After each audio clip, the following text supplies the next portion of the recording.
आपल्याला माहिती आहे 3-4 राज्यात निवडणुका होत्या आणि त्या निवडणुकांमध्ये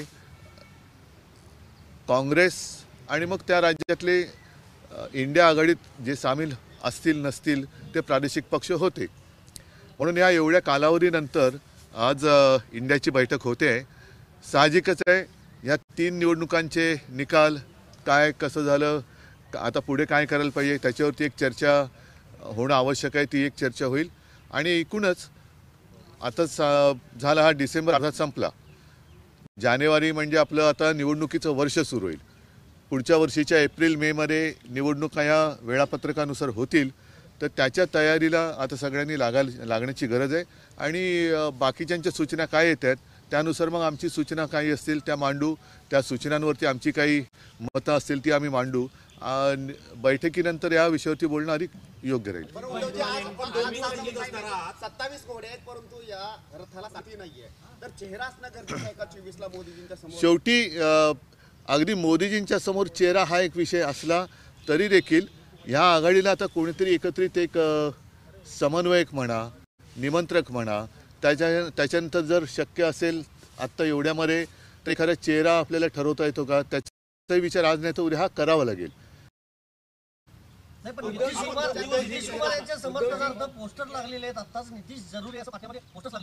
असू दे ना, त्याच्यामध्ये बघा आम्ही एकत्र जे आलेलो आहेत ते आम्ही कोणाच्या डोक्यामध्ये नेतृत्वाची हवा नाही भरलेली, तर देश आम्हाला वाचवायचा आहे। ज्या पद्धतीने आता कालसुद्धा खासदारांचं निलंबन झालं, काल आपण महाराष्ट्राच्या विधिमंडळामध्ये एकूण सगळं चित्र बघितलं।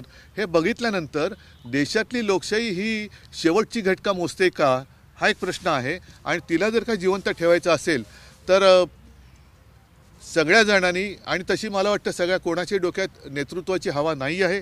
देश हा सर्वोच्च आहे, देशातली लोकशाही ही वाचली पाहिजे, कारण देशातली लोकशाही जगली तर देश जगेल आणि ती जगवण्यासाठी आम्ही इंडिया बनून एकत्र आलेलो आहोत। एक थांबा नाही, ऐका आपण एक अरे ऐका रे, 1 मिनिट कोणीतरी एकाने पहिले तुमच्यामध्ये एक कोणतरी करा। तुमचे जे सारथी आहेत केजरीवालांची तुम्ही काल भेट घेतली, केजरीवाल नाराज असल्याचं समजत नाही, अजिबात नाही। केजरीवाल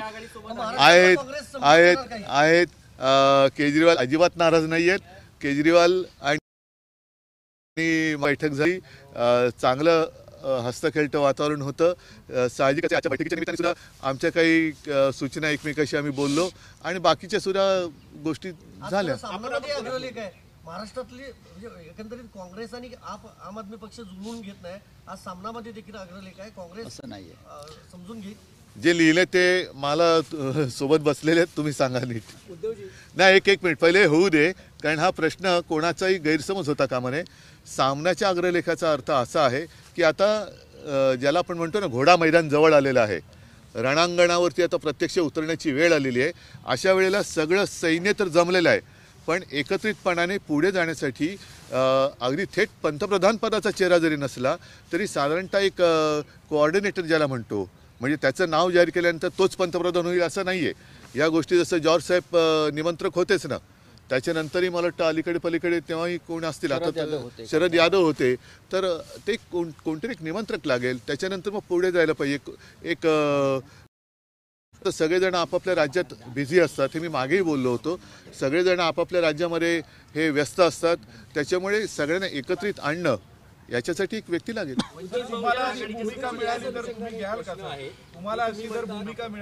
असं आहे बघा, उगाच काहीतरी तारे तोडण्यात काही अर्थ नाही। सगळ्यांशी बोलू, त्याच्यात जे काय असेल मी तुम्हाला काय सांगितलं की सगळेजण एकत्र येण्याचं कारणच हे की देशातली लोकशाही जगली पाहिजे। पण उद्धवजी, सगळ्या नेत्यांनी तुमच्या नावावर जर सहमती दर्शवली तर हे बघा, नाही असं अजिबात मी काय बोलत नाही, कारण मी सुद्धा काही सुचवणार आहे।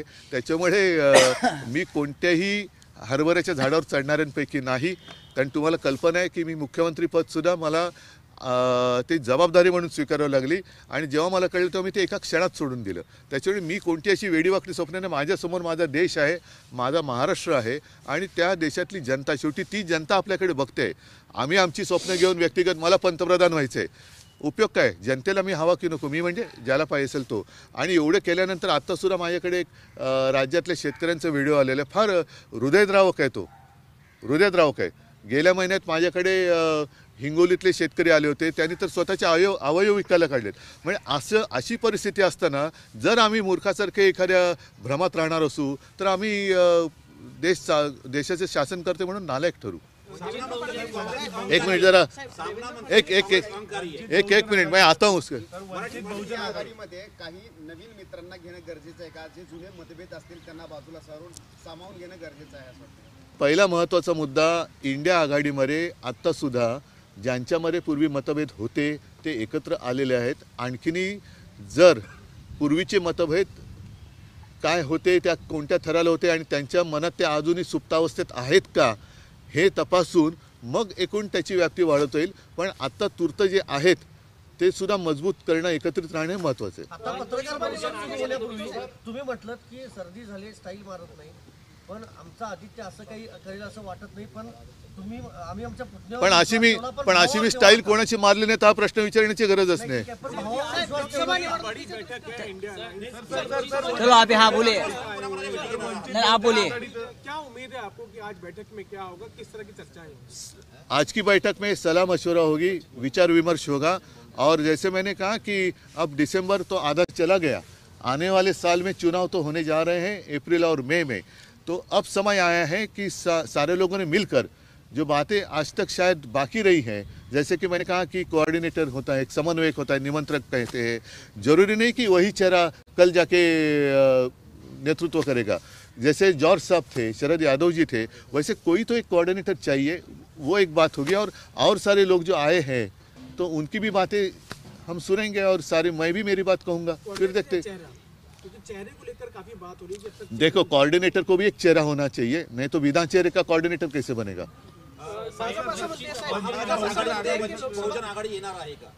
त्यांच्याबरोबर आमची चर्चा सुरू आहे आणि ह्या सगळ्याच गोष्टीचा काय तो निर्णय आता थोड्या दिवसात घ्यावा लागेल. साहेब, भाजप असं म्हणते की लोकसभा निवडणूक जी आहे ती भारतासाठी महत्त्वाची आहे, मोदींसाठी नाही. देवेंद्र फडणवीस आता लोकसभा निवडणुकीच्या प्रचाराला लागलेले आहेत. ते असं म्हणतात की जे सगळे एकत्र आलेले आहेत ते स्वार्थासाठी एकत्र आलेत. होय, आमचा स्वार्थ आहे. आमच्या देशाचं हित हा आमचा स्वार्थ आहे. स्वार्थ, माझ्या देशाचं हित, माझ्या देशातली लोकशाही हा आमचा स्वार्थ आहे, माझा स्वार्थ आहे. बोला पुढे काय. ते असं म्हणतात की मोदींसाठी ही निवडणूक महत्त्वाची नाहीये. त्यांच्यासाठी मोदी किती महत्त्वाचे असतील नसतील हा विषय आमच्याकडे नाहीच आहे. आमच्या डोळ्यासमोर मोदी नाहीच आहे. आमच्या डोळ्यासमोर भारत, ज्याला भारत माता म्हणतो, तो देश आहे. त्याच्यामुळे त्यांचं काय करायचं ते त्यांना करू द्या. ते आता जसं त्यांनी मध्य प्रदेशमध्ये अचानक शिवराजजींना बदललं तसं कदाचित ते मोदीजींना बदलू शकतील. तो त्यांच्या पक्षांतर्गत प्रश्न आहे, त्याच्यात मी जाऊ इच्छित नाही. आमच्या डोळ्यासमोर माझ्या देशातली लोकशाही जिवंत राहिली पाहिजे हा मुद्दा आहे. सीट शेअरिंग हा आज नाही तर उद्या करावंच लागणार आहे. किती उशीर आता या डिसेंबर 31 पर्यंत होण्याची अपेक्षा? माझ्या वतीने तुम्ही जा चर्चेला आणि करून आणा माझी सीट शेअरिंग. अजित पवार गट असं म्हणतोय की 2024ला अजित पवारच हे मुख्यमंत्री होतील. राज्यामध्ये आघाडीमध्ये सायुतीमध्ये किती मुख्यमंत्री होतील आता बघू शकतो? बघा, प्रत्येकाला स्वप्न बघण्याचा अधिकार आहे आणि अजून त्याच्यावरती टॅक्स लागलेला नाही आहे. नाहीतर आपल्याकडे तेही एक यंत्रणा येऊ शकते. कारण AI वगैरे आता एवढं विकसित झालं आहे की दुखंडे तुम्हाला काल हे स्वप्न पडलं होतं, तुम्हाला पंतप्रधान व्हायचं तुमच्या स्वप्नात दिसलं तर एवढा टॅक्स भरा. त्याच्यामुळे बघू दे ना, त्यांना स्वप्न बघायचं, पंतप्रधान व्हायचं, मुख्यमंत्री व्हायचं, होऊ दे. आता आज मी गाठी सुरू करेन. संध्याकाळी कोणाकोणाला भेटलं तुम्हाला मी सांगेन. आणि ह्याच्यामध्ये मला जरी थंडी म्हणून मी जॅकेट घातलं, पण असं हुडी बिडी घालून, गॉगल घालून काही भेटायची गरज नाही. जो होता है खुलेआम करतो.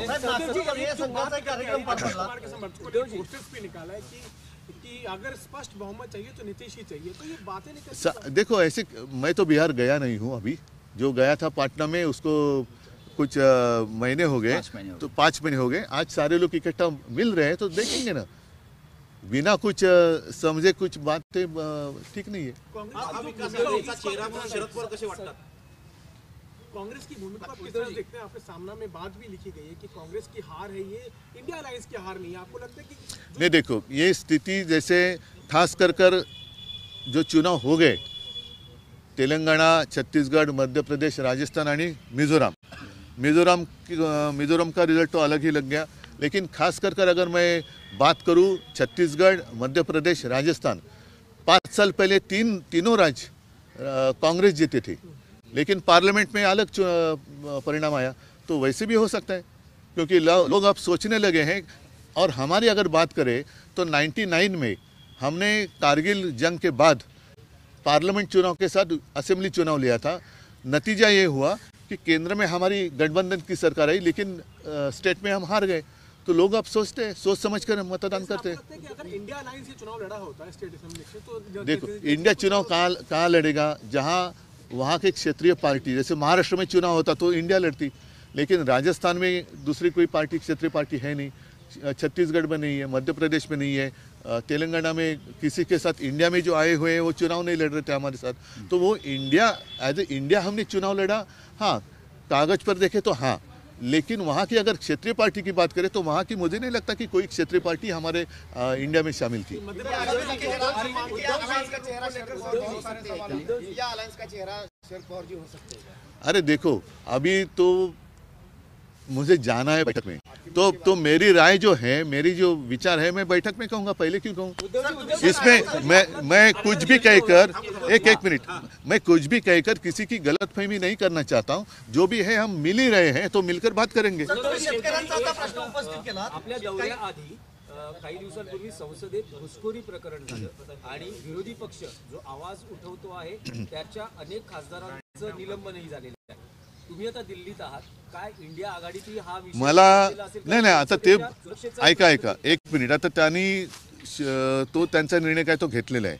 आता आम्ही संसदेच्या निवडणुकीबद्दलच आजची बैठक आहे, त्याच्यामुळे आज काय झाले, उद्या काय झाले, त्याच्यापेक्षा निवडणुकीत आम्हाला काय करायचं आहे त्याच्यावरतीच आम्ही आज भेटतो। सर, तुम्ही म्हटलं शेतकरी अडचणीत आहे असं तुम्ही म्हटलं। आता रविकांत तुपकरे अनेक महिने आंदोलन करतायत। राज्याचे मुख्यमंत्री हे पनवती आहेत, बोलाचीच कडी बोलाचाच भात आहेत राज्याचे मुख्यमंत्री, अशी टीका तुपकर करतायत। मग सरकार सपशेल अपयशी ठरलं। त्यांचा अनुभव आहे शेतकऱ्यांचा। नाही, पण मग त्याच्यात काय तुमच्या मनात काय शंका आहे? तुम्ही भेटणार आहात, जो पुलवामाचा एकूण सगळा खुलासा हो, बघू ना एकदा काय बोलतात। माझं प्रत्यक्ष बोलणं तर उद्या, कारण आतापर्यंत त्यांना मी टीव्हीवर बघितले किंवा पेपरमध्ये त्यांची मतं वाचलेत, तर व्यक्तीशी आजपर्यंत मी कधी भेटलो नाहीये। भेटूया आज सगळ्यांची इंडिया बैठकीच्या निमित्ताने, जेवढे आज दिल्लीत आहेत त्यांच्याशी इंडिया बैठकीत मी भेटणारच आहे।